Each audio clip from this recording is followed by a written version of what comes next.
बालेनको सीमा अभिव्यक्तिको संसदमा तीव्र विरोध, राप्रपा र श्रम संस्कृतिद्वारा कारबाही र माफीको माग, हर्क साङपाङ र खुशबु ओली एकै ठाउँमा, भारतीय भूमि कब्जा गरेको पुष्टि गर्न चुनौती। प्रधानमन्त्री बालेन्द्र शाह बालेनले नेपालले पनि भारतीय भूमि मिचेको भनी संसदमा दिएको अभिव्यक्तिको विरोधमा संसदभित्र आक्रोश झन चुलिएको छ।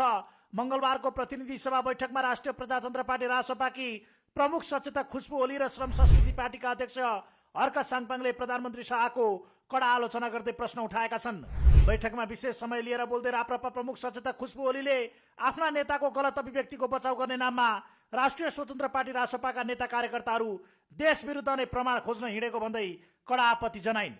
हिजोसम्म नेपालको 1 इन्च भूमि पनि नछाड्ने राष्ट्रवादको कुरा गर्नेहरू आज व्यक्ति पूजामा अन्ध भई नेपालले भारतको भूमि मिचेको पुष्टि गर्न दौडिनु लज्जास्पद भएको उनको टिप्पणी थियो। ओलीले प्रधानमन्त्री पद कुनै व्यक्तिको नभई राजकीय संस्था भएकाले यस्तो गैर जिम्मेवार र फितलो भाष्यले अन्तर्राष्ट्रिय मञ्चमा नेपालको कानुनी र राष्ट्रिय सुरक्षाको दाबी कमजोर पार्ने भन्दै यस्ता गतिविधि तत्काल रोक्न माग गरिन्।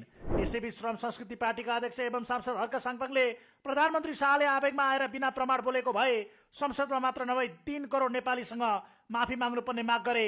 सरकार र प्रधानमन्त्रीलाई देशको सार्वभौमसत्ता विरोधी गल्ती गर्ने कुनै छुट नहुने भन्दै उनले नेपालले कहाँ कहाँ भारतीय भूमि कब्जा गरेको हो त्यो संसदमा आएर पुष्टि गर्न चुनौती दिए।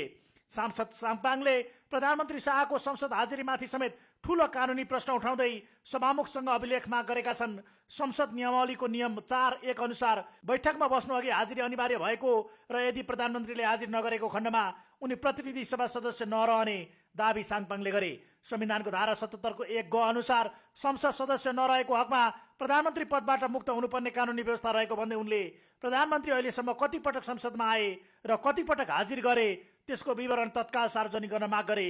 सीमा र अखण्डताको विषय दल विशेषको नभई साझा राष्ट्रिय सरकारको विषय भएकोमा दुवै नेताले जोड दिएका छन्।